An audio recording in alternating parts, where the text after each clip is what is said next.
Welcome, everyone, to another live from myself, Christopher Balgren, folks. I hope you're enjoying my content.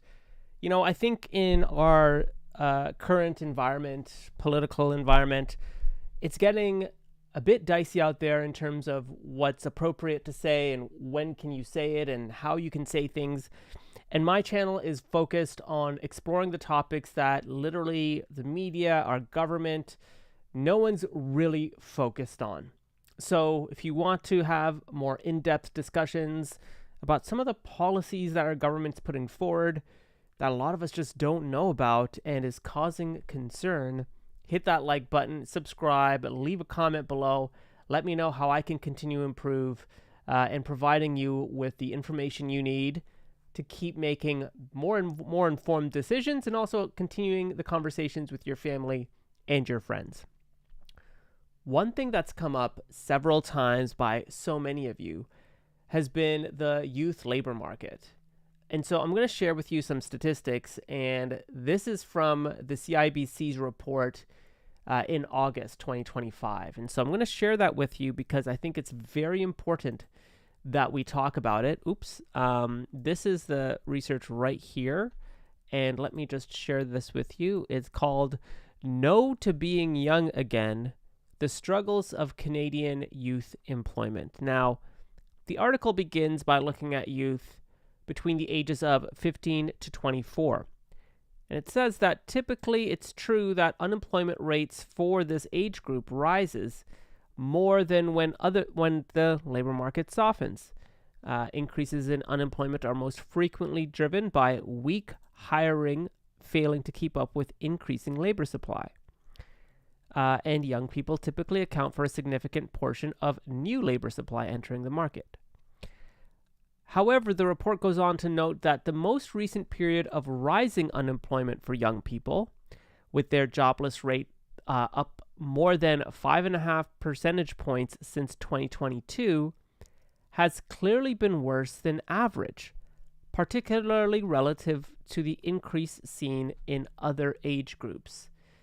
Now, this is very important for us to understand because we haven't seen these kinds of numbers since 2010, and in some cases, 1998, we haven't seen these kinds of numbers, which is pretty wild when you start looking at it and getting into more detail. Okay, so why don't I throw out to you some statistics so you can see for yourself.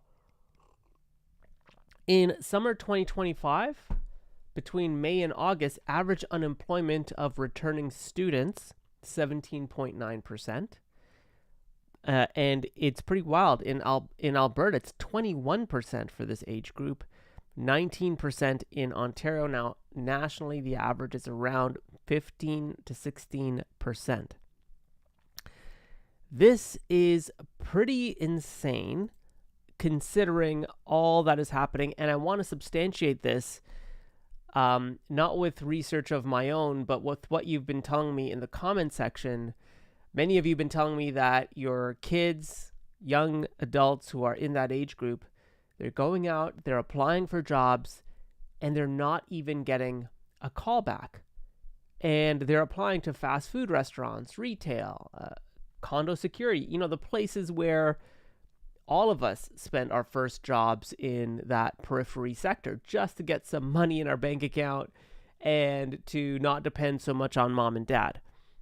So many Canadians across our country who are in this age group cannot even find that level of work. And that poses even bigger problems. And I want to pause here for a moment too to say, it's not so much, reading off stats and looking at the stats is one thing, but then you start thinking about the impact this has to a young person's psyche. The impact it has for them to stay longer at home.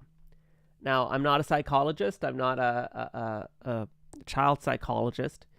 But I can imagine when you're 16, 17, 18, and you don't have a job, and say your parents aren't enrolling you or you don't have an interest in after-school programs, extracurricular programs for sport or arts or, anything else, recreation, I can understand how someone that age becomes very disillusioned with capitalism, with broader society, and this is totally an inference on my part, but make the leap to say, well, the system is corrupted, white people are at the top, they're holding us down, my generation is screwed, and the cycle of just negative thinking perpetuates at such a young age. Now, I don't have children in that age group, I don't have children, and so it's hard for me to understand, but I understand what it's like to be young and underemployed and having a lot of time on your side and not really knowing what to do with that time, if that makes sense. So that's one of the things I wanted to raise before we get into more of the statistics, that there is a definite push almost, which we'll get into, for Canadians to be underemployed or unemployed. It's very odd, but really it's a result of a lot of things the government has been doing. So I wanted to get into this a little bit more in the report. So I'm going to share this with you. And again, drop your comments below. Let me know what you think. But check this research out. This is on further on in the report here as we look about unemployment. Now, CIBC notes, when trying to understand why youth employment is suffering, we need to look at supply as well as demand factors. The ballooning of Canada's population from 2022 to 2024, particularly in non-permanent residents, clearly played a role in the overall increase in joblessness, as labor demand failed to keep up with that supply surge.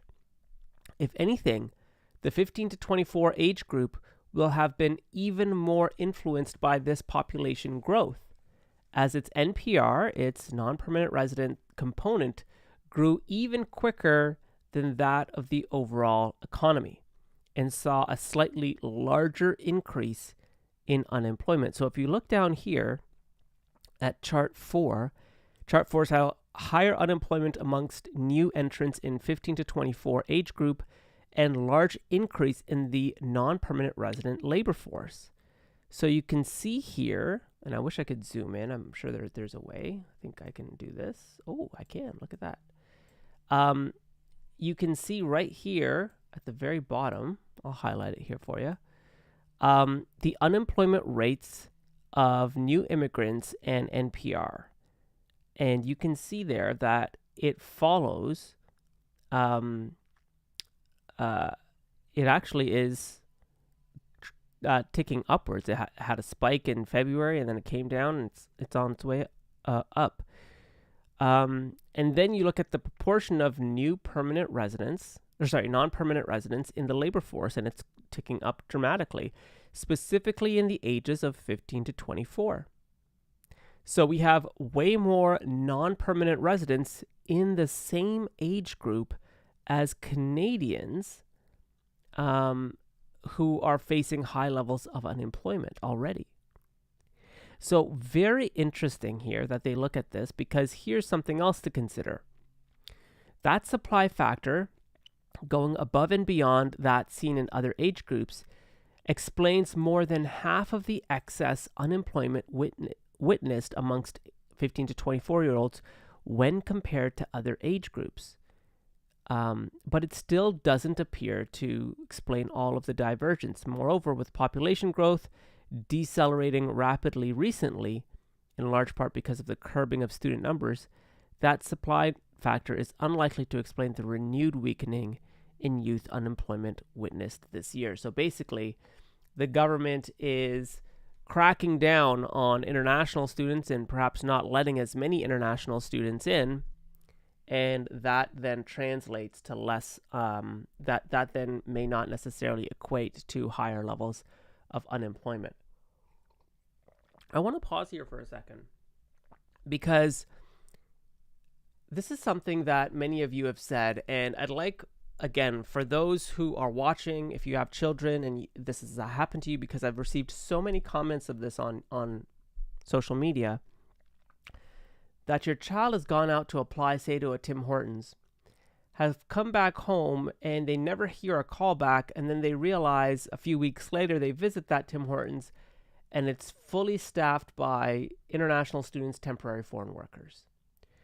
And I don't want to put this into like an us versus them, but that has been a common quote or a common kind of feedback that I've received from many of you when it comes to youth unemployment. This is a big concern. This is a big concern for us as Canadians, because now that's delving into unfair hiring practices, which we should be talking about more. And it's unfortunate that we're not. So I shared with you the numbers earlier about youth unemployment. I just want to also remind all of us here that the government has been making policy to attract more international students. And I think the reason escapes many of us. It's like, why? There's so many young people here who are struggling to pay bills, who need those jobs, who want to move on.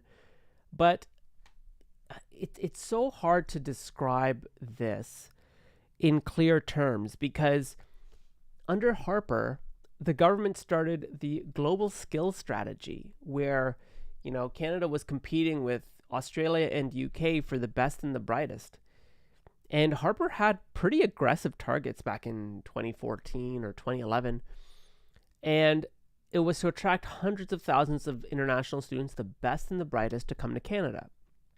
And naturally, this, from a supply and demand lens, this was a great thing for colleges and universities, because StatsCan fee tables show international undergrad tuition remains at approximately 5 times the domestic tuition rate on average in recent years. And so because of this, the international students are paying up to 5 times the domestic tuition. The share of total university revenue from tuition, international student tuition, has increased dramatically. And so we start seeing these university presidents and college presidents start saying, like, we need to attract more because their bottom line is going up. Now, this is where it gets a bit wonky and something I want to look into more. But I'd love to know the financial health of our universities and colleges prior to the global skills strategy and after. And the reason I say that is because I wonder if colleges and universities were threatening to be shut down because they simply could not keep up with the expenses, and there weren't enough Canadian students entering their colleges and universities. I mean, that's a thought. Now, I don't want to be all doom and gloom here, but let's do this thought experiment for a second. Let's say that, York University or University of Toronto or McGill or some of our biggest, our top ranking universities globally was faced with massive reductions in student enrollment, and they weren't able to attract as many international students because they found themselves competing with the United States, with Australia, with the UK, with other European countries. And they said to themselves, geez, what is our competitive advantage here? International tuition has to remain higher, because if we rely on domestic tuition alone, we wouldn't be able to pay our bills. I mean, it's crazy to say that, but let's just think about this in a hypothetical environment.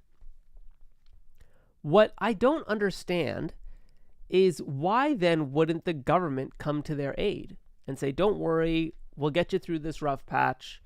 We just need to see a plan for you to continue on as a college or university. And what's interesting is that after the global economic recession, or during that time when government was going through a lot of austerity, there was post-secondary was no longer a priority for governments. They actually didn't consider them essential. And so I believe government funding either was frozen or went down as the government pivoted to health spending and spurring the economy along, and potentially reducing taxes for big business so that they could set up in countries like Canada.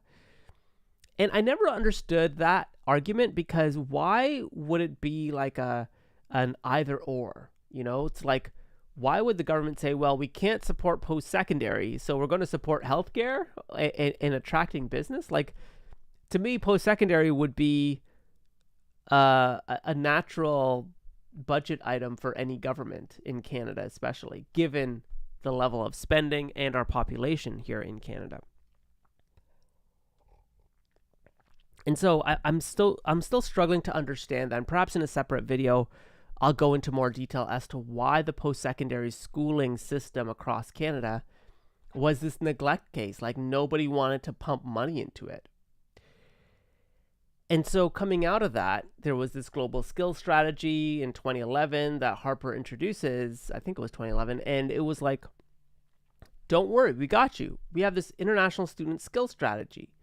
And I think when that happened, a lot of college presidents, university presidents were like, thank goodness, I can actually be in the black if I, accept as many international students or continue to accept international students. Because I guess domestic rates of enrollment were flatlining or even going down. So those are the questions I have. I don't fully understand personally what happened there. But I also want to share with you a couple more stats, which is very important. By 2022-23, international students accounted for 21% of all college and university enrollments. And international students' total expenditures in Canada were $37 billion by 2022. So this is the cash cow. This is the the gift that keeps giving to Canada. I hate to say it, like, resort international students down to like what they spend on tuition, but that's what the government looks at. And when they start looking at those numbers, the tens of billions that are coming in, it's obvious why the government would want to pivot to that type of strategy to attract more international students. So the interesting thing here too, and again, something I want to share with you if I can find it, because this was pretty wild.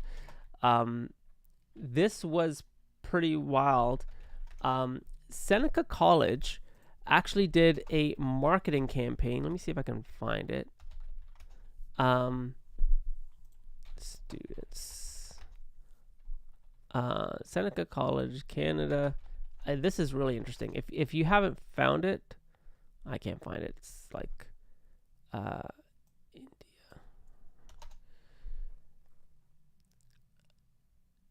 Yeah, so here we go. I've just found it. Sorry, it's took me a while.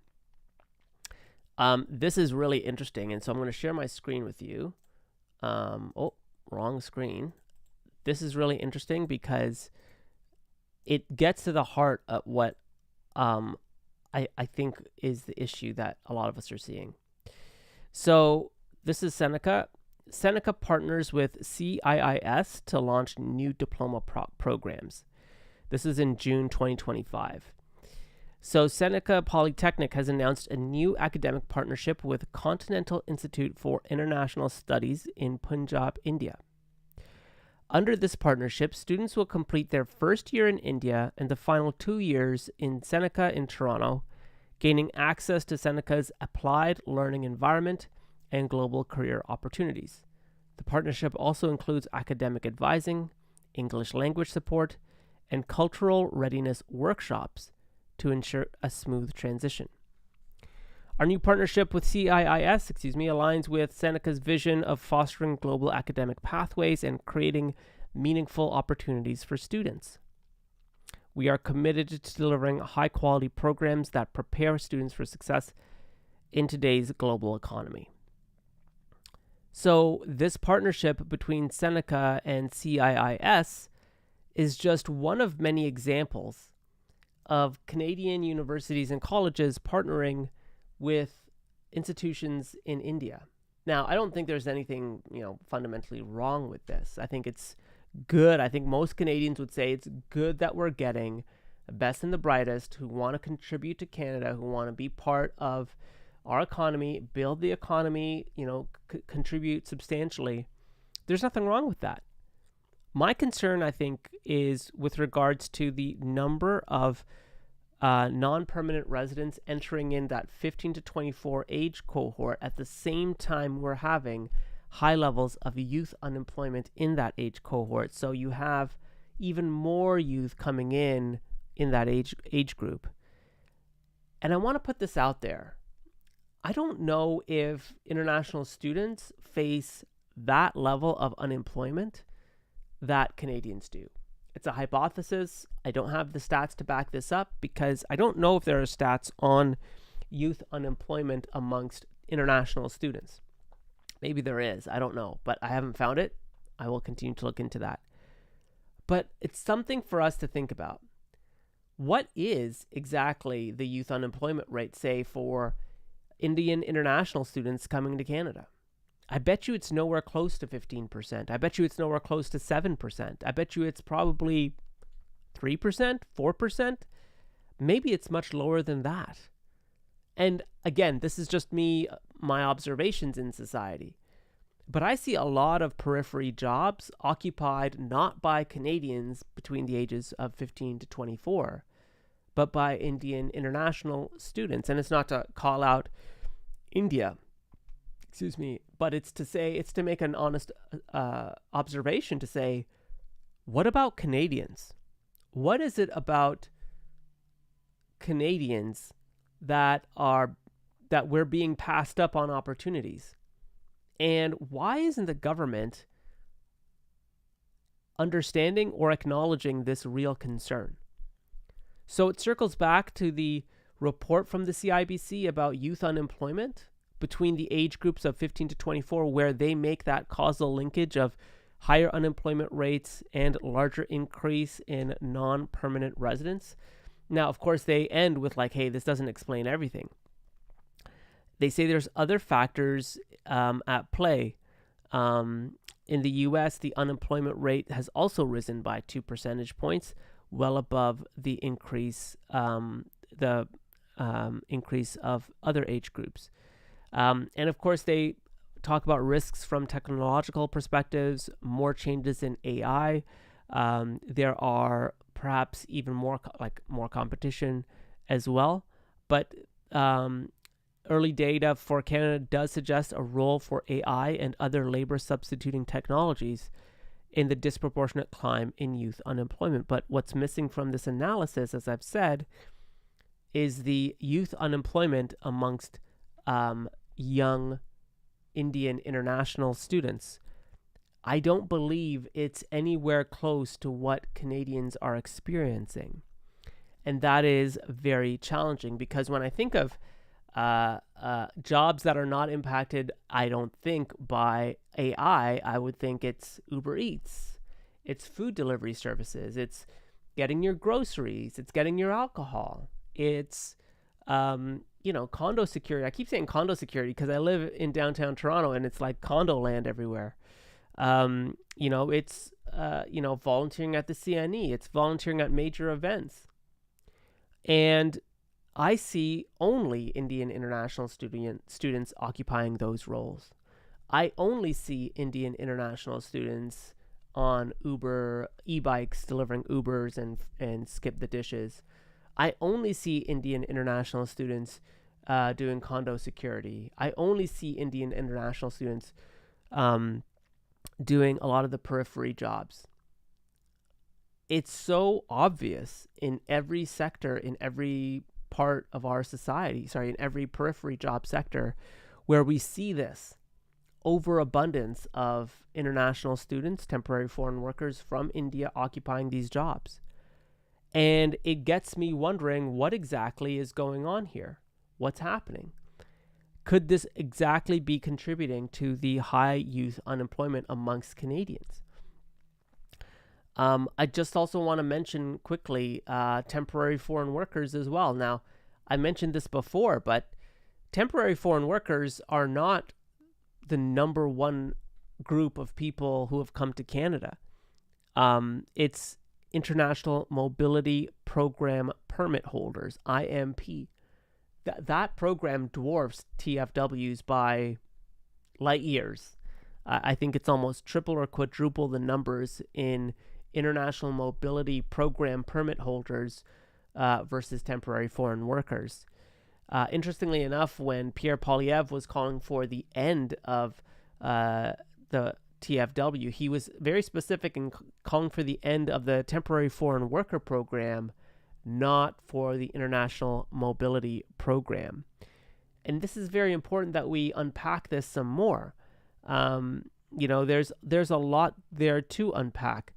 IRCC is reporting shows large PR admissions through very specific methods, PNP and temporary to PR transitions in 2023. 44% of all permanent residency admissions were former temporary residents. 44% of all permanent residency admissions were former temporary residents. And temporary resident arrival targets are now being reduced by up to 5% by the end of 2026, indicating that current reliance above that threshold is too much, and now they're pulling it back. And this is where I think a lot of issues are happening across our country, where people are saying to themselves, what exactly is going on? Why is government doing exactly this with high youth unemployment? And so I don't have the answers, but what I do have is a clear understanding of high youth Canadian unemployment and a high number of temporary foreign workers, Indian international students coming in, and many occupying the periphery job sector where young people start their jobs out. And it gets me wondering again about the future of our young people. I said it at the start of the stream, but if you're young, if you're 15 to 24 and you don't have a job and you're living at home with mom and dad, I can see how anxiety and stress creep in very easily, especially with social media. I can see how you can start entertaining very extreme ideology, very leftist extreme ideology, right extreme ideology. You leave young people by themselves for too long a time. Yeah, like devil makes work for idle hands. And so the question I would have for the government is, at what cost? Why are we so fixated on bringing in so many when we have high youth unemployment tracking alongside this and now perhaps going to exceed it in the years to come? I'd love to know what you think about this. This is a very important topic that we need to discuss more. Let me know what you think in the comment section below, and I'll keep doing lives exactly like these where we can talk about these issues more openly and honestly so that we can build a better public policy moving forward. Thanks, everyone. Have a great rest of your Saturday. Oh.